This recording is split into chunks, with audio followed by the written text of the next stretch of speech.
Ինչու է Ալիևը այս եզրույթը շարունակաբար օգտագործում։ Հայաստանի Հանրապետության իշխանությունը չեն ստորագրել որևէ փաստաթղթի տակ, որը կարող է ենթադրել այսպես կոչված Զանգեզուրան միջանցքի իրենց մեկնաբանությունը։ Արդյոք մենք այդ TRIP կոչվածի հետ կապված ունենք վերահսկողության հարց։ Վերահսկողությունը իրականացնելու Հայաստանի Հանրապետությունը Ստացվում է գուցե, որ Միացյալ Նահանգները փորձում է Իրանի սահմաններին մոտենալ։ Հայաստանն առաջարկում է չլինել սեպ տարածաշրջանում, այլ դառնալ թոքեր, որոնք ապահովեն ամբողջ տարածաշրջանի շնչառությունը։ Բարև ձեզ։ Զրուցակիցս այսօր Հայաստանի Հանրապետության ազգային ժողովի քաղաքացիական պայմանագիր խմբակցության պատգամավոր Սոնա Ղազարյանն է։ Բարև ձեզ, շնորհակալ եմ առաջարկը ընդունելու համար։ Զանգեզուրի միջանցք, այս արտահայտությունը կա մեր կյանքում եւ կա գուցե զարմանալի է, գուցե ոչ, բայց Ադրբեջանի կողմից։ Վերջերս Գաբալան թուրքալեզու պետությունների հավաքի շրջանակում դարձավ այն հարթակը, որտեղ թե Ալիևը եւ թե ԱԳՆ նախարարը Զանգեզուրի միջանցք եզրույթը կրկին առաջ քաշեցին։ Նախ Բայրամովը ասաց, թե ինչ նշանակություն ունի այս TRIP-ը տարածաշրջանում, անվանակոչելով այն միջանցք, ապա Ալիևը այն անվանեց զարկերակ, արևելք, արևմուտք, հյուսիս, հարավ տրանսպորտային հանգույցի շրջանակում։ Այստեղ դուք թաքնված մեսիջ տեսնում եք կամ առհասարակ վտանգ տեսնում եք, ինչ է սա։ Նախ եւ առաջ ցավով պետք է նշեմ, որ Զանգեզուրան միջանցք տերմինը մեր օրակարգում, այսպես ասած, ներքաղաքական օրակարգում հայտնվել է ընդդիմության նաեւ շնորհիվ, որովհետեւ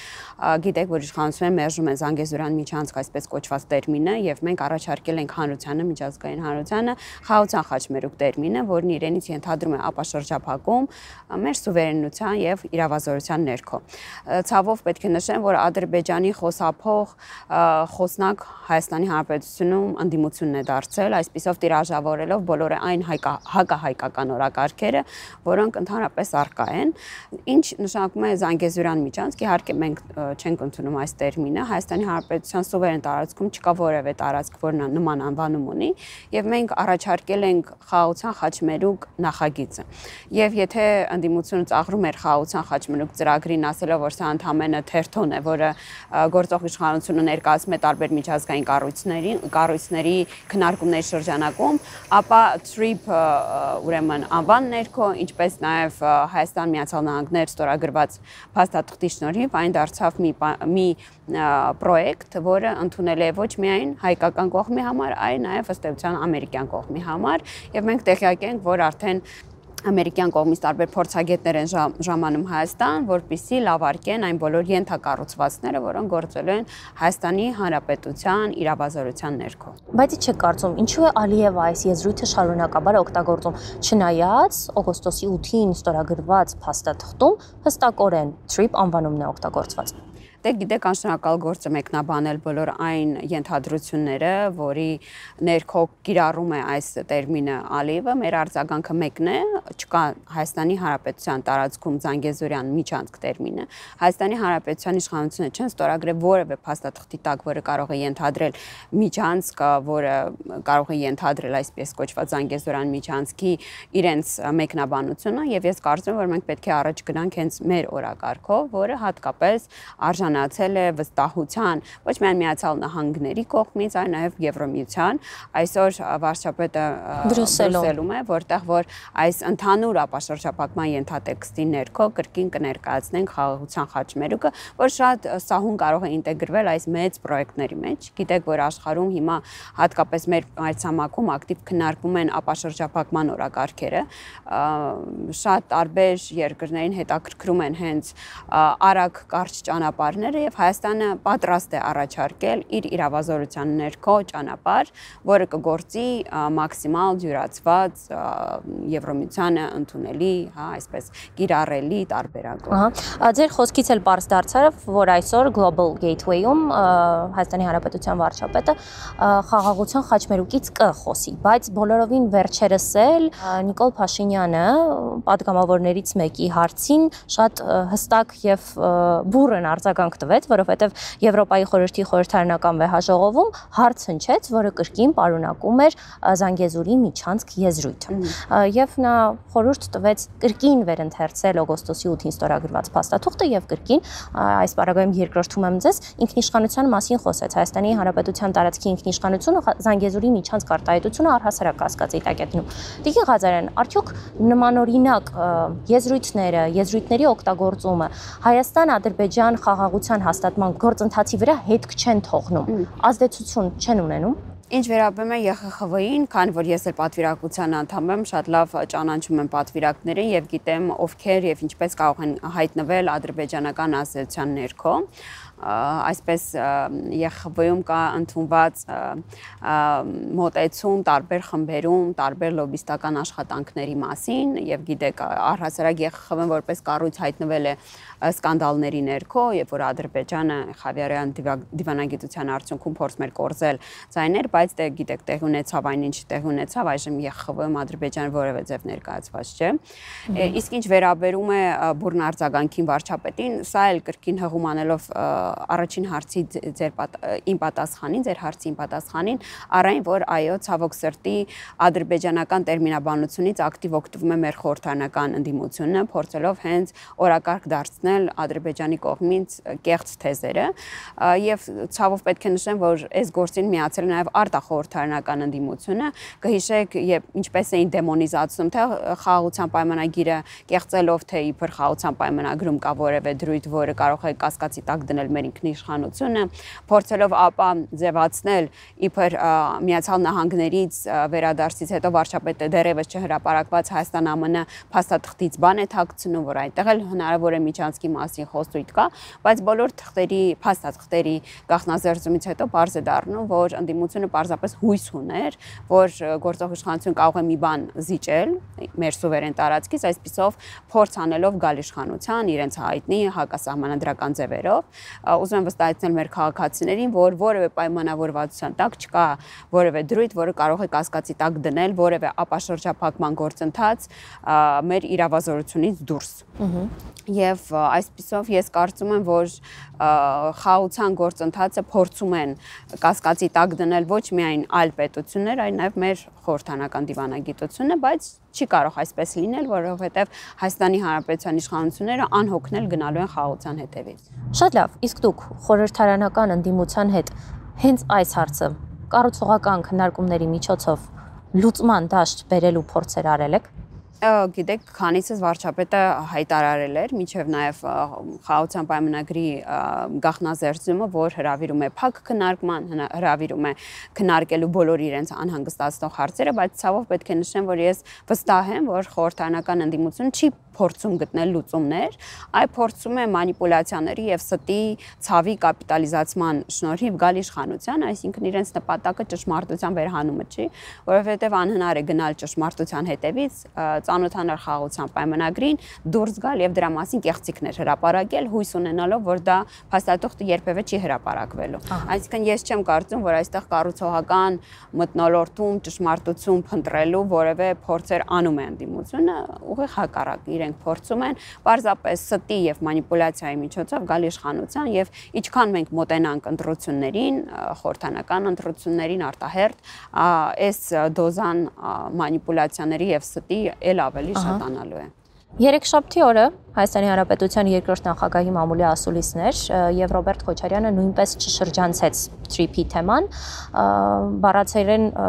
մեջբերում եմ ասելով, որ մենք այս թրիփից ըստ էության ստացել ենք 0։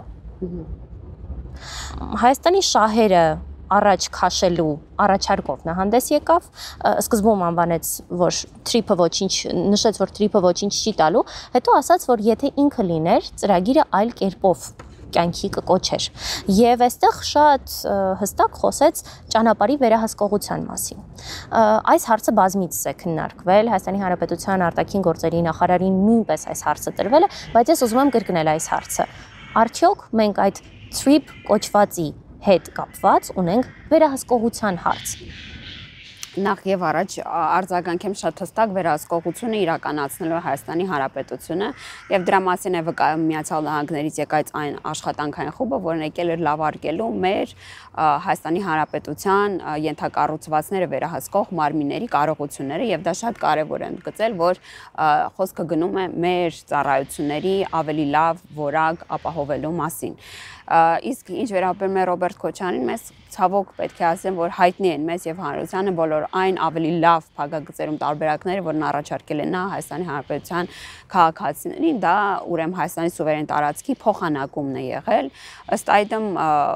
զիջելով եւ ավելի վատ դրության մեջ դնելով գործող բանակցությունները, շնորհակալ ենք, չենք ուզում, մենք այսպես ասած մեր ձևով հարգելով մեր սուվերենությունն ինքնիշխանությունը շարունակում ենք բանակցել հանուն մեր պետական շահի։ Ռոբերտ Քոչարյանը նշեց, որ կարող էինք առաջարկել ճանապարհը կառուցել սեփական ուժերով եւ պահպանել վերահսկողությունը։ Կամ էլ թե այդ ճանապարհը երկարացնել այնքան, որպեսզի այն հասնել նույնիսկ մինչև Երասխ։ Մենք ուրեմն կրկնում եմ, որ վերահսկելու ենք ինքներս ճանապարհը, անվտանգությունը, ենթակառուցվածքները եւ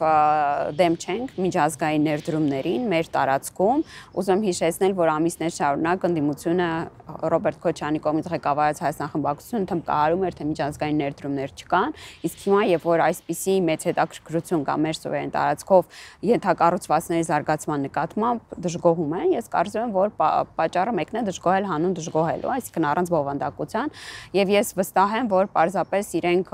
այս պայմանավորվածություններում տեսնում են իրենց քաղաքական վախճանը, դրա համար է, որ այսպես դիմադրում են, ուրեմն հյուսելով շատ տարբեր ստեր trip կոչված ճանապարհի մասին։ Լավ, մի պահ վերարձակվենք թե ընդդիմությունից, թե Ռոբերտ Քոչարյանի ասուլիսից եւ մի պարզ հարց, ո՞րն է Միացյալ Նահանգների շահը այս ամենում։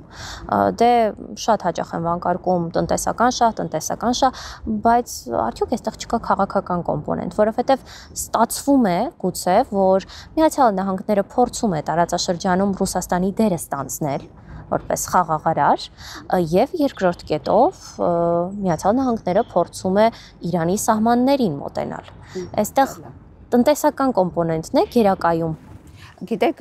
հատկապես COVID-ից հետո եւ մի շարք ճգնաժամերից հետո թե տարածաշրջանում, թե աշխարհում առհասարակ, մենք նկատում ենք, թե ինչպես են կարևորվում ճանապարհները, որովհետեւ կարճ ճանապարհները նշանակում են ավելի շատ եկամուտ։ Եվ սա շատ པարզ բանաձև է, որը հատկապես կարևորվեց COVID-ից հետո եւ մի շարք այն ճգնաժամերից հետո, որոնք դժվարության տակ դրեցին տրադիցիոն ավանդական գործող ենթակառուցվածքներն ու ուղիները։ Եվ Հայաստանը այդ ընթացքում առաջարկեց հենց իր տարածքով։ Ինչու իր տարածքով, որովհետև սա նույնպես մեզ համար նշանակում է հավելյալ եկամուտ, հավելյալ անվտանգություն, որովհետև նորություն ասած չեմ լինի, որ խաղաղությունը վերջնականապես կհաստատվի մեր տարածաշրջանում եւ որ այն մեծ պետությունների համար կարևորություն ստանձնի հենց տնտեսական առումով։ Այսինքն Հայաստանն առաջարկում է չլինել սեփ տարածաշրջանում, այլ դառնալ այսպես թոքեր, որոնք ապահովեն ամբողջ տարածաշրջանի շնչառությունը։ Եվ ես կարծում եմ, որ հայ դիվանագիտության ակտիվ գործունեության արդյունքում սա վերջապես դառնում է իրականություն։ Միացյալ Նահանգների շահը թերևս լավագույնն իրենք ներկայացնեն, բայց կան պրոյեկտներ, որտեղ որ համընկնում են մեր եւ Միացյալ Նահանգների շահերը եւ մենք պետք է աշխատենք այդտեղ։ Ինչ վերաբերում է Իրանին, դուք գիտեք, որ TRIP-ի մասին հայտարարելուց հետո Իրանի ամենաբարձրաստիճան պաշտոնյաները եկան Հայաստան, ստորագրվեցին մի շարք համաձայնագրեր, պայմանագրեր տարբեր ոլորտներում համագործակցության մասին եւ ես կարծում եմ, որ Իրանի շահից նույնպես բխում է, որովհետեւ խաղաղության առհասարակ խաղաղության խաչմերուկ նախագծից օգտվել են թե Ռուսաստանի Դաշնությունը, թե Իրանը ստանալու շատ երկար ճանապարհ, թե մեր երկու այլ հարևաններ եւ ես կարծում եմ, որ այստեղ հակադրությունը փնտրել պետք չէ, պետք է աշխատել այնպես, որ տարածաշրջանը խաղաղվի եւ մենք կարողանանք այդ խաղաղությունից ստանալ առավելագույնը։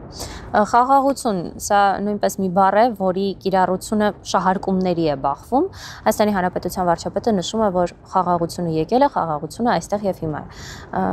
Հնչում է պատասխան արձագանք, որտեղ է խաղաղությունը, եթե ըստ էության չկա այդ փաստաթուղթը ստորագրված, կա նախաստորագրված փաստաթուղթ։ Այստեղ ինչ առարկայական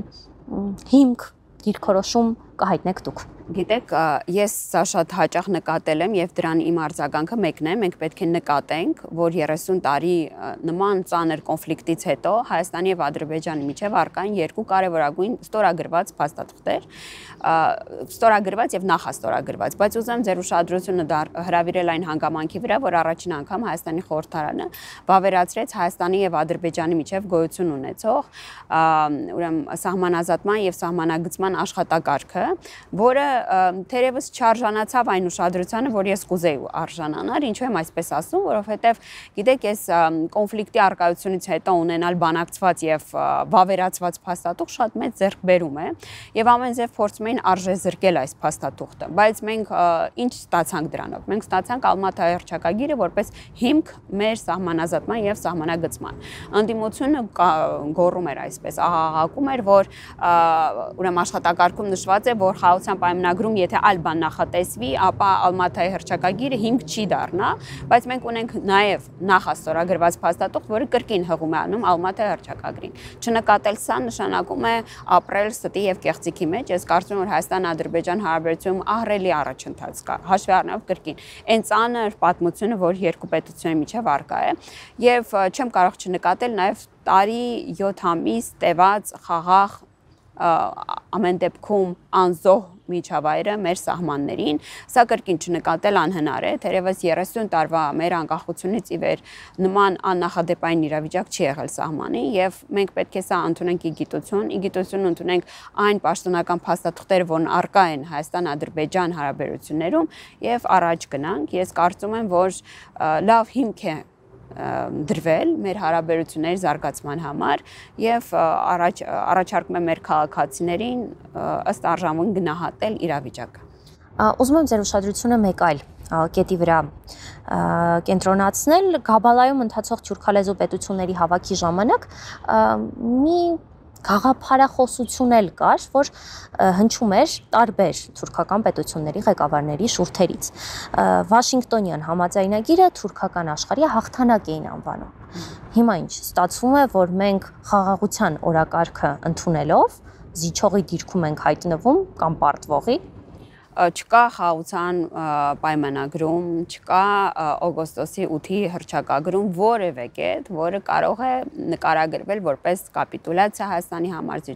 զիջողականություն Հայաստանի համար, որտեղ ըստ էության մենք պահել ենք մեր բոլոր կարմիր գծերը եւ ուզում եմ հիշեցնել, որոնք էին դրանք։ Դրանք Հայաստանի Հանրապետության տարածքային ամբողջականությունն է,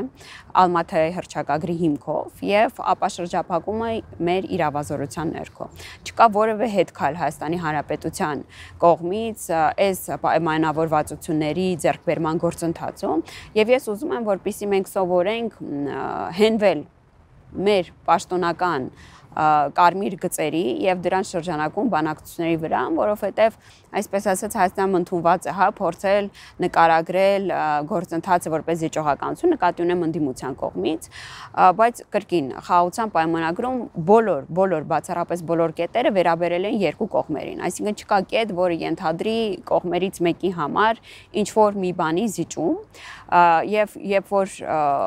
ինչ որ մեկը փորձում է անվանել կապիտուլյացիա օրինակ խաղաղության համաձայնագիրը, ապա դա հավասարապես պետք է